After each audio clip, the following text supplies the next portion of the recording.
Fortalecei-vos no Senhor e na força do seu poder. Agora eu gostaria que você colocasse sua atenção no versículo 18. Orando em todo o tempo e em toda oração e súplica no Espírito, e vigiando nisso, com toda perseverança e súplica por todos os santos. Amém? Pronto, meus queridos. Quando nós olhamos para a nossa vida espiritual, a vida espiritual ela passa a existir no momento em que nós confessamos a Cristo como Senhor e Salvador. Porque até então nós estávamos mortos em nossos pecados e delitos. E no momento em que nós confessamos a Cristo, começa uma guerra. Aliás, a maior guerra que existe na face da terra. Não é uma guerra de armas, de bomba, não é coisas materiais que estão sendo disputadas como a gente vê no mundo aí fora.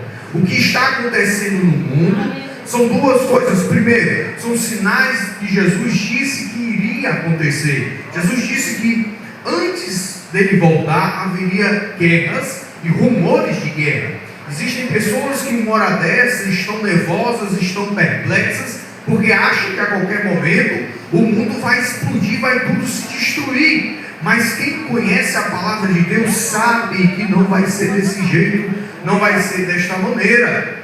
A guerra espiritual que acontece, o bem maior não é aquilo que as pessoas podem tomar e roubar. O bem maior que está sendo cogitado é você. Você é alvo. E me perdoe se você está pensando, irmão Messias, o senhor vai pregar uma mensagem centrada do homem? Não. Eu vou pregar primeiramente que muitas vezes nós temos uma crise de identidade. Nós não sabemos quem nós somos. Antigamente nós éramos servos, estávamos debaixo de um jugo de pecado, estávamos debaixo de uma situação tenebrosa, humilhante. E agora, se você parar e olhar por um momento, você está dentro da casa de Deus, arrumado, cheiroso, lindo, né? Enquanto muitas vezes você poderia estar uma hora dessa numa calçada, sujo, imundo, sendo alvo de piadas. O diabo se perturba em ver você aqui dentro, glorificando a Deus, celebrando ao Senhor, adorando a Deus. E isto, meu irmão, é algo maravilhoso, porque muitas vezes nós não somos perfeitos, nós somos falhos e nós podemos cair, nós podemos tropeçar. A diferença é que nós nos levantamos e seguimos em frente.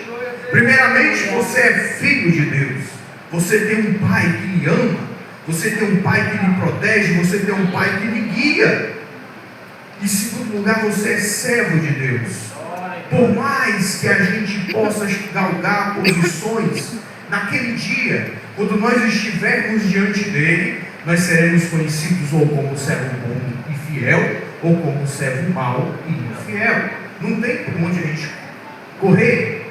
E muitas vezes o diabo ele quer tirar essa identidade, a identidade de filho. Quando um crente ele erra por acidente, a primeira coisa que ele faz, o primeiro ataque na vida espiritual é o quê?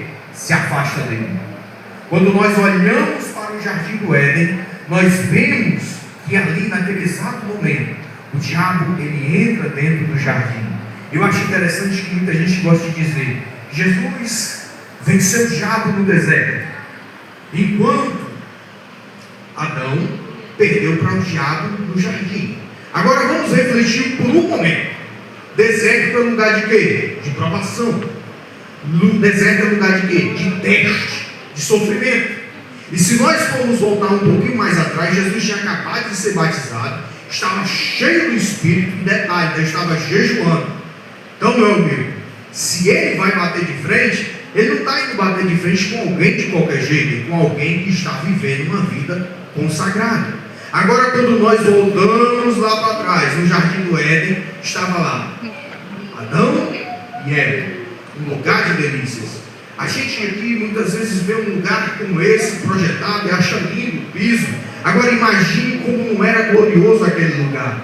Imagine como não era um lugar projetado pelo Senhor para o homem, para que ele ficasse. Então ele não tinha com que se preocupar. Então ele baixou a guarda. E muitas vezes o momento mais perigoso do crente não é quando o negócio está acolchado, quando é que o negócio está difícil, mas é quando passa a tempestade. Porque quando passa a tempestade, nós fazemos o quê? Baixamos a guarda. Vamos bora orar? Não, vou aqui descansar um pouquinho, depois eu vou orar mais. Não, mais tarde eu vou para a igreja, não, mais tarde eu vou ler na Bíblia. E o crente começa a fraquejar. E uma coisa é, meus irmãos, que nosso inimigo é paciente. Paciente. Você vê muitas histórias de homens e mulheres de Deus que tiveram uma vida todinha exemplar. E no momento final, eles caem. No momento final, eles cometem erros terríveis. Por quê? Porque o diabo espera. Ele vai. E muitas vezes você pode até parar e pensar: por que a minha casa? Por que a minha família? Eu sou crente, eu sou dizimista, eu sou ofertante, eu venho para a obra de Deus. E por que a minha vida é tão atacada? Porque no momento em que um crente é derrotado, a primeira coisa que as pessoas dizem: olha o crente ali, está vendo? Está vendo o que ele fez? Está vendo o que ela faz? Por quê? Porque o nosso inimigo, meus irmãos, ele é covarde. Mas aqui nesta noite existe um povo guardado, protegido, preparado, revestido de poder e de autoridade. É interessante que quando o apóstolo Paulo começa a falar da batalha espiritual, ele vem concluindo um assunto que ele já vem tratando. Se nós olharmos a epístola aos Efésios, ele fala da grandiosidade da salvação, das promessas que agora nós temos.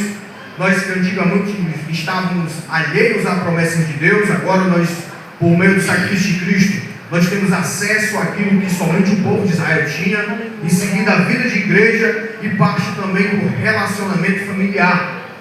Como o homem deve amar a sua esposa, e como a sua esposa deve tratar o seu marido, e como também deve cuidar dos seus filhos, e vice-versa. E também a parte do que diz respeito ao trabalho.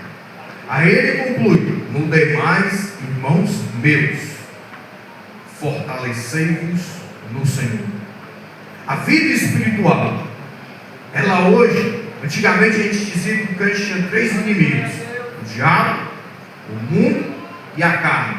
Eu coloco um quarto agora: o celular. O celular, meus irmãos, hoje em dia ele tem tomado muito tempo da gente. Se a gente for parar para prestar atenção, muitas vezes a gente começa a mexer com um desse fé, queima o arroz, esquece muitas coisas, porque estava onde? No celular. Você contava no acidente com os carros. Meus irmãos, é algo muito importante. E por que o celular hoje, eu não quero falar de celular, pelo amor de Deus, é porque ele tem um ativo muito importante: a sua atenção, o seu tempo. Tempo esse que você poderia estar se dedicando a Deus, orando, buscando a face do Senhor, se fortalecendo nele, está sendo dissipado para outros lugares. É importante a gente ouvir uma pregação, a gente ouvir um louvor, a gente ouvir uma meditação, sim, mas o mais importante é você cultivar a sua vida de oração, sua vida espiritual, ler a sua palavra, porque muitas vezes a palavra que você assiste no celular, ela vai direto para várias pessoas, mas aquilo que você lê aqui na sua Bíblia é Deus falando com você intimamente. Quantas vezes nós, em momentos de luta e adversidade, nós abrimos a nossa Bíblia e começamos a ler? Quem aqui nunca chorou lendo o Salmo 23? Em momentos de luta e adversidade, muitas vezes tem gente que diz: mas eu sei de cor e salteado, mas naquele momento que você está sozinho, você descobre que você tem um pastor e que nada vai lhe faltar, aquilo dali traz alegria, traz ânimo e traz regozijo para o nosso coração. Ele continua: fortalecei-vos no Senhor, e vai ainda, e na força do seu poder. Às vezes nós sabemos quem é o nosso inimigo, nós sabemos o que ele faz, nós sabemos como ele age, e nós também queremos a armadura, Queremos lutar a guerra. Queremos ser aquele irmão que apareceu um demônio, a gente quer cair em cima dele, botar ele para correr, mas o problema é, será que nós estamos de fato nos capacitando? Será que nós estamos treinando? Será que nós estamos nos fortalecendo? Aí o apóstolo Paulo, ele começa: revestivos de toda a armadura de Deus, para que possais estar firme contra as astutas ciladas do diabo. É interessante que na Bíblia existem dois animais que representam o diabo. O primeiro é a serpente. E a serpente é um animal, meus irmãos, que tem uma característica de observação. Quando eu aceitei Jesus, eu às vezes ficava assim: meu Deus, será que o diabo ele lê mente? Será que ele tem esse poder? Às vezes a gente, na nossa ingenuidade, nossa inocência, a gente fica pensando, porque se você for parar para pensar, quando eu aceitei a Jesus, eu me lembro, eu ficava lá, mexendo no computador, mexendo no celular, e ninguém me chamava para absolutamente nada. Nada. Eu trabalhava e ficava jogando no computador, e ninguém me chamava para nada. Agora, quando eu pegava o Novo Testamento que o outro me deu, e abria lá em Provérbios, aí começava: Cia faz isso, Cia faz aquilo, Cia faz isso. Mas pelo amor de Deus. E ficava com isso. E na minha mente eu entendia: rapaz, essa peste deve ler minha mente. E eu ficava assim. Aí o tempo vai passando e a gente começa a buscar entender certas coisas, e a gente vê que o diabo ele é esperto em nos observar. A Bíblia diz que ele anda ao nosso derredor como leão, buscando a quem possa tragar. Você vê que no leão, quando ele vai caçar, ele não caça de uma vez, ele fica ali espreitando, dando uma olhadinha. Quando a zebra baixa a guarda, ele vai lá e ataca. Às vezes a gente passa o dia todinho, vai para um lado, vai para o outro, e fica dizendo: depois eu oro, depois eu leio a Bíblia, e vai passando. Aí chega de noite, está cansado, aí não, eu vou orar aqui: Senhor, abençoa meus inimigos, perdoa a tua misericórdia, E Deus às vezes até entende isso, esse desejo, mesmo que a gente fale todo trocado, mas a questão é quando nós começamos a colocar Deus como prioridade. Deus não tem filhos prediletos, mas Ele tem filhos que o preferem. Para Deus, Ele olha para nós com amor igual, todos, os que estão aqui até quem está lá na ponta. Mas existem aquelas pessoas que olham para Deus com um olhar diferente. E quanto a esse, ele começa: quanto mais você busca dele, mais você recebe. Existem pessoas que dizem assim: você tem que gastar tempo com Deus. Eu meio que discordo dessa expressão.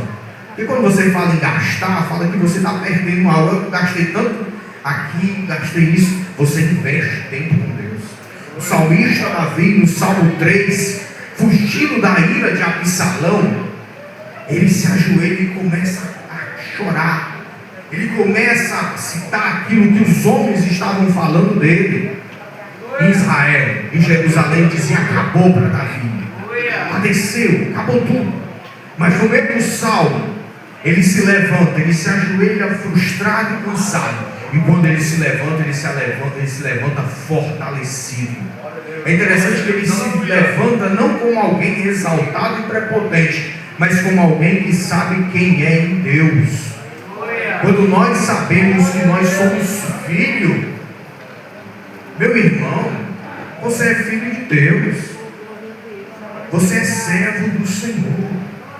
Não estou dizendo que nós somos melhores do que as outras pessoas, mas nós temos uma posição em Cristo, que Hebreus diz que nós estamos assentados nas regiões celestiais. Nós éramos aqueles que estavam indo a passos largos para o inferno, e hoje nós perdemos lá atrás o jardim, mas nós estamos caminhando para Jerusalém celestial. Existe uma promessa maravilhosa, e o diabo ele quer colocar no nosso coração aquilo que aqui neste mundo reluz. Quantos crentes não estão se perdendo por causa das coisas daqui? Como eu falei, eu já toquei celular. Agora vamos para os outros três. O primeiro inimigo é o diabo. E ele quer destruir a família. Tanto que o primeiro ataque que ele faz é contra a família. E é um ataque de separação. Tirar a família do lugar de comunhão com Deus. Quem sabe nesta noite você está aqui se perguntando: por que eu existo? Qual é o propósito da minha existência, da minha vida? Eu te digo de maneira bem clara, sem ser filosófica: o propósito pela qual você foi criado foi se relacionar com Deus. Qualquer coisa, qualquer sucesso, nada neste mundo, fama, carros, conquistas, títulos, nada disso é suficiente para fazer com que uma pessoa viva longe de Deus. Nós fomos criados por Deus. Se nós tirarmos um peixe de dentro do mar, ele se bate por um tempo, ele tem até um pouco de vida, mas passa um tempo e ele morre. Se você tirar uma estrela, um astro do céu, ele passa um tempo e ele morre. Do mesmo jeito é o homem. Se o homem ele se afasta de Deus, passa um tempo e ele morre. Morre. O interessante é a presença de Deus quando sai da vida de alguém é silenciosa. Quando nós lemos em Ezequiel capítulo 8 até o 11, onde o profeta é levado para Jerusalém, ele vê os pecados que estavam sendo cometidos dentro do templo. E ninguém estava vendo que a glória de Deus saía do Santo dos Santos, passava pelo lugar santo, pelo átrio, pela cidade, ninguém via. Mas quando nós vemos como Salomão constrói o templo, e a glória de Deus desce, era uma coisa tão tremenda que os sacerdotes não conseguiam ficar de pé. Aleluia. Então muitas vezes a gente tem que ter cuidado com a nossa vida espiritual, porque ela vai se passando devagarzinho, a gente não vai dando conta. E muitas vezes, meus irmãos, é algo terrível e tenebroso a vida de um homem. Como diz aquele hino antigo, que compara a vida de um homem sem Deus com uma folha seca, caída no chão, que é levada para qualquer canto, não tem esperança. Você pergunta: meu irmão, como é que você vai? Não sei. A expectativa dele está em políticos, a expectativa dele está nos decretos do homem. Mas o crente, ele tem sua expectativa em Deus. Aleluia. Porque ele sabe que não importa quem está sentado numa cadeira humana, ele olha para aquele que está sentado no alto e sublime trono, e que o trono, que o manto dele enche a casa, e os santos dizem: santo, santo, santo, e toda a terra está cheia da sua glória. Glória, aleluia. Aleluia. O apóstolo identifica os nossos inimigos, porque nós temos que lutar contra a carne e o sangue. Nosso irmão Moisés aqui, que está gostando de estudar hebraico, deve saber que essa expressão carne e sangue é uma referência a seres humanos. Às vezes a gente pensa que aquela pessoa chata, né, que pega no pé da gente, que é intrigante, a gente pensa que é o nosso inimigo, mas não, meus irmãos, ela é somente instrumento do diabo, muitas vezes.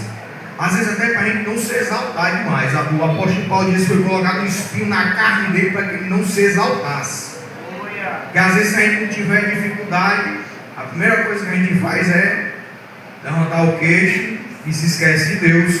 Mas quando tem um negocinho ali pegando no nosso pé, a gente: opa, Senhor, me ajuda, Pai, tem misericórdia de mim, porque sou teu servo, dá-me graça. Nós temos inimigos, e esses inimigos, eles usam de situações, eles usam de pessoas, e às vezes a gente combate os efeitos e se esquece de lutar contra a causa. É muito comum isso. Você vê que o governo, o que ele faz? Ele traça planos, projetos, bota policial dentro das escolas para fazer aquele projeto de educação, e isso é bom, se dá cidadania. Mas nós sabemos muito bem que as drogas, os bares, as bebidas, as prostituições, eles são somente meios, são somente efeitos que são causados pelos demônios. E quando você chega para falar sobre isso, o que ele diz? Ah, isso é loucura, isso não existe, rapaz. Isso é concepção de vocês, mas nós sabemos muito bem que por trás de tudo isso existem principados e potestades que influenciam pessoas. E no momento que nós tomamos a nossa posição, somos fortalecidos por Deus, nós estamos capacitados para lutar. O apóstolo Paulo, antes de falar da armadura, ele diz: você tem que estar forte. Você imagina um soldado numa guerra que não sabe nem empunhar uma arma, rapidinho ele morre. Mas um crente, quando começa a jejuar, a orar, a ter cuidado com aquilo, por onde ele anda, com quem ele fala, nos seus relacionamentos, ele começa a se fortalecer. Ele começa muitas vezes até ser alvo da própria família. Tem gente, quando uma pessoa se converte, tem aquele primeiro amor, a gente diz: ei, fulano, vai ficar doido, que ele só quer saber de igreja, né?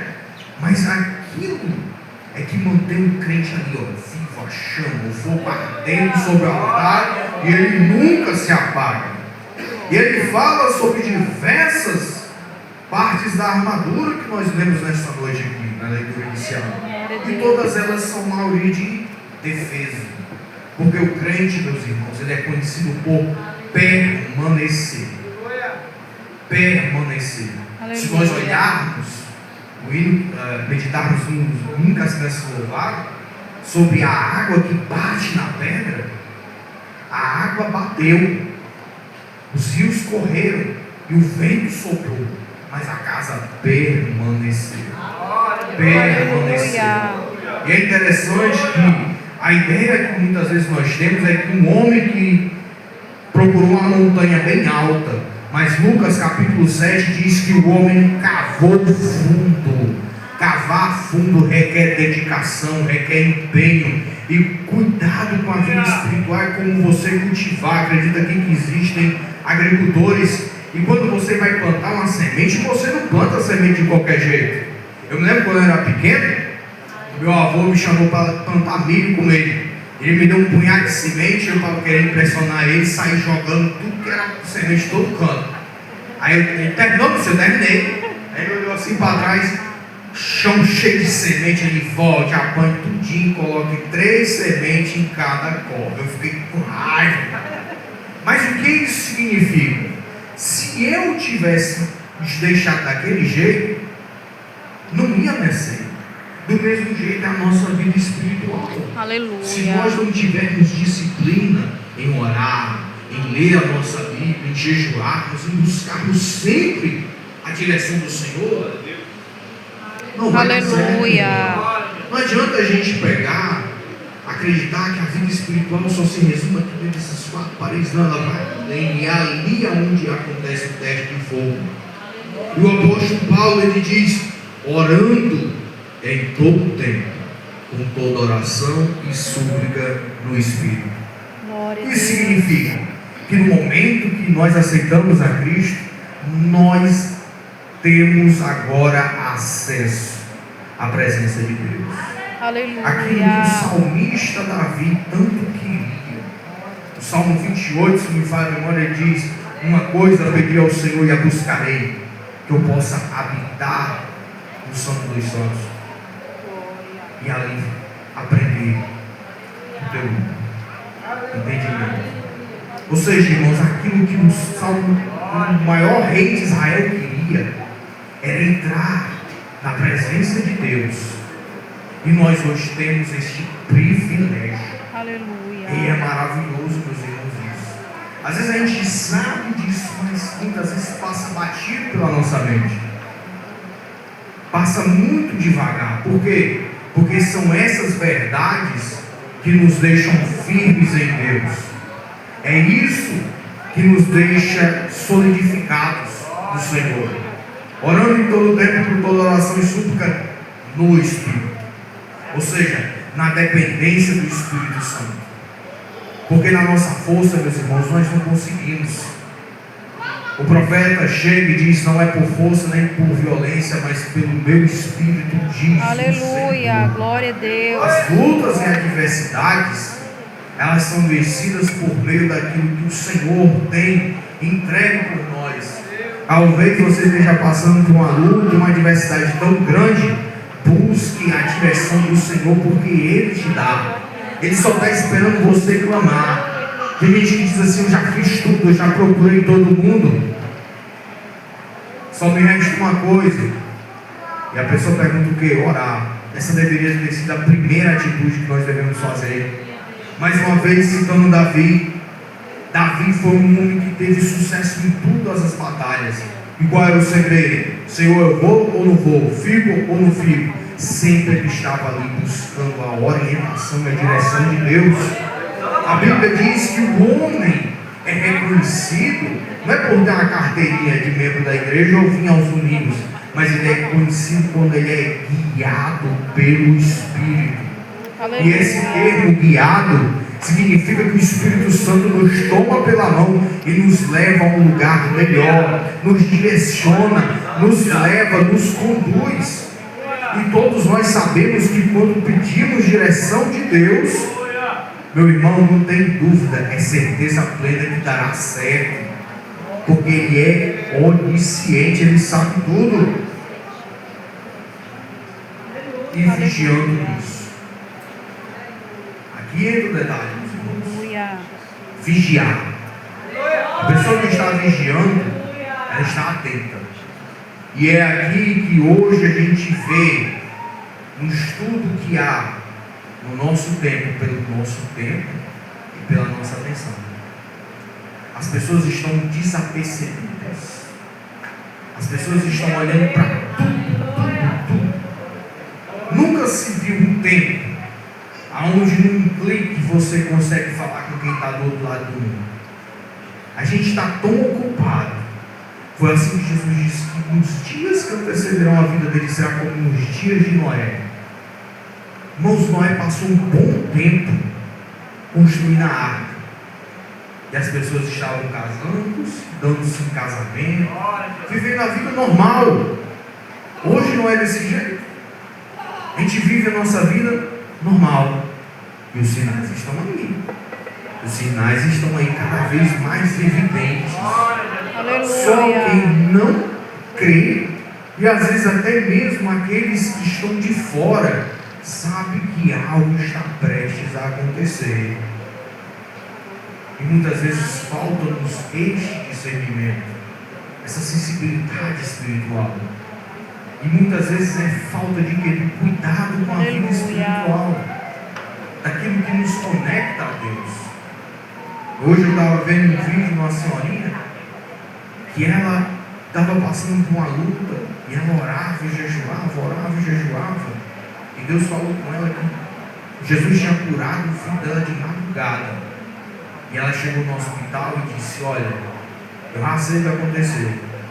Meu filho foi curado. O médico pegou falando e ela ficou tremendamente impactada. É uma senhora muito antiga, muito velhinha. Mas muitas vezes a gente olha e vê essas histórias e pensa que essas histórias são coisas distantes. Mas o mesmo Deus que curou o filho dela, Ele está aqui nesta noite. Glória a Deus. Mesmo Jesus nunca muda. E Ele está interessado em ouvir você. Aleluia. Às vezes a gente fica medicando a atenção de certas pessoas, né? Às vezes a gente pensa assim: rapaz, eu nunca vou ter uma oportunidade de falar com a autoridade. Mas existe um Deus que quando você abre a boca, a Bíblia diz que Ele inclina o seu ouvido para ouvir o nosso clamor. Aleluia. A vida espiritual de um crente, meus irmãos, é algo profundo. E os nossos inimigos querem tirar isso. O segundo inimigo do crente é o mundo. O mundo, ele tem 3 características. Primeiro, a soberba da vida, a concupiscência da carne e a concupiscência dos olhos. Aleluia. Às vezes, existem pessoas que chegam em determinados lugares, conquistam certas posições, e quando estão lá, a primeira coisa que eles fazem é virar as costas para Deus. E acham que foi a força do braço dela, que acha que foi o entendimento dela, que acha que foi as estratégias dela que foi responsável por ele estar aqui. Mas Aleluia. Glória a quando Deus. Esaú se encontra com Jacó, E Jacó e Saul faz a pergunta: quem são esses bandos aqui, esses dois bandos? Ele faz uma divisão, coloca o presente na frente, bota os filhos e as duas concubinas e uma das esposas vai na frente, e somente Raquel e José ficam com ele. E ele diz: esses são aquilo que Deus graciosamente me deu. E Jacó, irmãos, era um homem poderoso, riquíssimo, mas ele diz: foi o Senhor que me deu graciosamente, ou seja, foi um favor imerecido. Eu nem merecia isso. Aleluia. Mas esse homem deu. Em segundo lugar, vem as concupiscências da carne. E muitas vezes a gente se deixa levar por um momento. Às vezes existem pessoas que querem muito, desejam muito e não sabem se contentar. A gente vê, na Bíblia Sagrada, que o homem mais sábio da Bíblia foi derrotado pelo desejo de possuir muitas mulheres. Davi foi derrotado por um erro.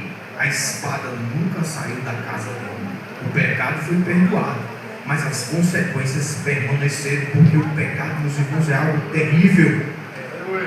Paulo diz em Romanos capítulo 7 que o pecado engana e mata. Aleluia. E a Bíblia também declara em Hebreus capítulo 11 que quando Moisés escolhe sofrer com o povo de Israel, ele prefere a humilhação de Cristo do que o prazer pouco tempo do pecado. Existem pessoas que dizem assim: quando eu ficar velho, eu vou ser crente, eu tenho que aproveitar a vida. Mas, meu irmão, se você for parar para pensar, uma vida fora do Senhor, Vocês conversam aí. Você vai só encher. Aleluia. Glória a Deus. Mas você não vai olhar, acabou. Aleluia. E a terceira parte do nosso inimigo são a concupiscência dos olhos. Aleluia. E é aqui que mora o perigo. Às vezes a gente quer tanto. Ló, quando tem uma desavença com os pastores de Ló, tem uma desavença com os pastores de Abraão. Abraão, que era o mais velho, ele que era aleluia, glória a Deus. Lugar, ele chega para Ló e diz assim: olha, meu querido, escolhe que lado você quer. Se você for para esse, eu vou para cá. Se você for para cá, eu vou para lá. E Ló faz o que? Levanta os olhos. E essa expressão, meus irmãos, é de um olhar cobiçoso. E ele vê a planície do Jordão, que era bem verdinha. Os dois criavam gado. E quem cria gado sabe que o terreno montanhoso faz com que a carne fique dura. E quando o gado é criado em terra plana, ele fica a carne bem macia, logo ela fica mais cara. E Ló estende as tendas dele até Sodoma. Estender as tendas até Sodoma, meus irmãos, significa o quê? Ir até o limite. É nós testarmos a Deus. Glória a Deus. Estender as tendas até Sodoma. Aleluia. O que aconteceu com a vida de Ló. Mesmo a Bíblia, em 2 Pedro, dando testemunho que Ló era justo, o que aconteceu? As esposas deles foram-se em pé, de Saul, estátua de Saul, porque elas tornam incrédulo. As filhas dele, meu Deus, a gente fica chocado, porque elas absorveram a influência de Sodoma. Quando nós levamos muitas vezes as nossas tendas até certos lugares, quando nós permitimos que certas coisas venham dentro das nossas casas. Hoje, meus irmãos, a mídia é corrupta e corrompida. E ela tem um poder de influência muito grande sobre os nossos jovens. Existem pessoas que acham que Jesus, que o super-homem é mais forte que Jesus. Não estou querendo aqui fazer um discurso de uma pessoa quadrada, retrógrada, não. Estou dizendo assim que muitas vezes a gente tem pessoas que conhecem tanto lá fora, mas não conhecem nada de dentro. E a vida espiritual ela começa quando é pequenininho. Tanto que a Bíblia diz que ensina que no momento de um assentar, para comer, no caminhar, no andar do dia a dia, o pai deveria ser aquele que educava o filho, Aleluia. a ensinar os mandamentos, a temer ao Senhor. Porque quando você faz isso, você está semeando na vida espiritual do seu filho. Quando você faz isso, você está semeando na vida espiritual do seu cônjuge. É interessante que o apóstolo Paulo diz em 1 Coríntios capítulo 14, que era dever das esposas questionarem os maridos sobre aquilo, sobre dúvidas que elas tinham. E é interessante, meus irmãos, que quando aí tem marido que a gente pode pensar, rapaz, agora eu tenho a responsabilidade de ensinar a minha esposa, eu tenho que ensinar meu filho, eu tenho que ensinar minha esposa. Mas aí mora um detalhezinho muito interessante. Você leu a Bíblia, você aprendeu, no momento em que você vai ensinar, aquilo que você aprendeu vai fixar mais ainda em você, porque você vai estar recapitulando. Ou seja, além de já encher em você, começa a transbordar. E você Aleluia. começa a ser fonte de bênção de vida na sua casa. Glória a Deus. Às vezes existem filhos que se desviam, mas lá na frente eles se lembram. Meu pai orava, minha mãe orava, e eu careço disso, eu preciso disso. Porque não tem sucesso, meus irmãos, nenhum que justifique uma vida sem Deus. Aleluia. Justifique uma vida sem Jesus. Quantas pessoas numa hora dessas estão ricas, trancadas em condomínios de luxo, e estão depressivas. E você está aqui dentro. Quem sabe, dorme na rede, eu não sei, mas você tem Jesus, e quem tem Jesus tem tudo. Glória a Quem tem Deus. Jesus tem tudo. O homem mais rico da Bíblia, em Eclesiastes capítulo 2, ele diz que aplicou o seu coração a todos os demais, a todos os desejos, todas as loucuras. E ele chega à conclusão, e a minha opinião parece até um pouco tolo, que tudo aquilo que ele fez, fora de buscar sem Deus, foi como correr atrás de vento. Imagine, meus irmãos, a cena, uma pessoa correndo atrás do vento. Não tem sentido. Ou seja, viver uma vida fora, uma vida espiritual, na qual não tem sentido, não tem propósito, é viver desta forma. É viver correndo Aleluia. atrás de vento. E é isso que o inimigo ele quer que nós pensamos. Que não tem sentido nós orarmos. Que não adianta orar. Orar para quê se não muda? Mas as pessoas que perseveram em oração, que buscam em oração, Jesus disse que nós devemos orar sempre, o dever de orar sempre. É interessante que ele diz. Ora para mim, meu querido. Lucas capítulo 18, versículo 1. Aleluia. Glória a Deus. Aleluia. Repare que o texto na parte final diz assim, o dever.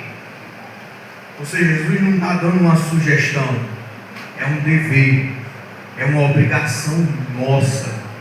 E, meus irmãos, isso não é um peso, não é como certas religiões colocam aí, como se fosse uma disciplina, como se fosse algo pesado, como se fosse uma espécie de que você tem que fazer, se você não fizer. Não, e detalhe que é um dever prazeroso, porque quantas vezes nós estamos cansados e quando nós dobramos o nosso joelho e começamos a falar com Deus, nós nos levantamos leve. Existem pesquisas que dizem, que estudam os crentes e fazem a diferença entre os crentes que oram e pessoas que não oram.